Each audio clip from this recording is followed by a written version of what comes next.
حق تو یہ ہے کہ جو لوگ بھی خواہ وہ مسلمان ہو یا یہودی یا نصرانی یا صابی اللہ اور آخرت کے دن پر ایمان لے آئیں گے اور نیک عمل کریں گے، وہ اپنے پروردگار کے پاس اپنے اجر کے مستحق ہوں گے، اور ان کو نہ کوئی خوف ہوگا نہ وہ کسی غم میں مبتلا ہوں گے۔ اور وہ وقت یاد کرو جب ہم نے تم سے تورات پر عمل کرنے کا عہد لیا تھا اور کوہ طور کو تمہارے اوپر اٹھا کھڑا کیا تھا کہ جو کتاب ہم نے تمہیں دی ہے اس کو مضبوطی سے تھامو اور اس میں جو کچھ لکھا ہے اس کو یاد رکھو تاکہ تمہیں تقوی حاصل ہو۔ اس سب کے باوجود تم دوبارہ راہ راست سے پھر گئے، چنانچہ اگر اللہ کا فضل اور رحمت تم پر نہ ہوتی تو تم ضرور سخت نقصان اٹھانے والوں میں شامل ہو جاتے۔ اور تم اپنے ان لوگوں کو اچھی طرح جانتے ہو جو سنیچر سبت کے معاملے میں حد سے گزر گئے تھے، چنانچہ ہم نے ان سے کہا تھا کہ تم دھتکارے ہوئے بندر بن جاؤ۔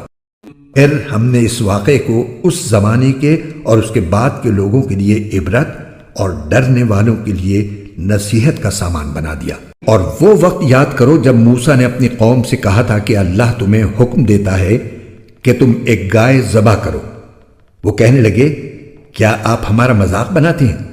موسیٰ نے کہا، میں اس بات سے اللہ کی پناہ مانگتا ہوں کہ میں ایسے نادانوں میں شامل ہوں جو مذاق میں جھوٹ بولیں۔ انہوں نے کہا کہ آپ اپنے رب سے درخواست کیجئے کہ ہمیں صاف صاف بتائے کہ وہ گائے کیسی ہو۔ اس نے کہا، اللہ فرماتا ہے کہ وہ ایسی گائے ہو کہ نہ بہت بوڑھی ہو نہ بالکل بچی، بلکہ ان دونوں کے بیچ بیچ میں ہو۔ بس اب جو حکم تمہیں دیا گیا ہے اس پر عمل کر لو۔ کہنے لگے، آپ اپنے رب سے درخواست کیجئے کہ ہمیں صاف صاف بتائے کہ اس کا رنگ کیسا ہو۔ موسیٰ نے کہا، اللہ فرماتا ہے کہ وہ ایسے تیز زرد رنگ کی گائے ہو جو دیکھنے والوں کا دل خوش کر دے۔ انہوں نے پھر کہا کہ آپ اپنے رب سے درخواست کیجئے کہ ہمیں صاف صاف بتائے کہ وہ گائے کیسی ہو۔ اس گائے نے تو ہمیں شبے میں ڈال دیا ہے، اور اللہ نے چاہا تو ہم ضرور اس کا پتہ لگا لیں گے۔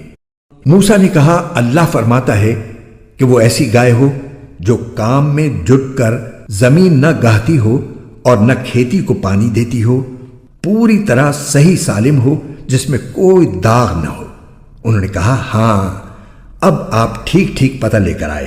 اس کے بعد انہوں نے اسے ذبح کیا جبکہ لگتا نہیں تھا کہ وہ کر پائیں گے۔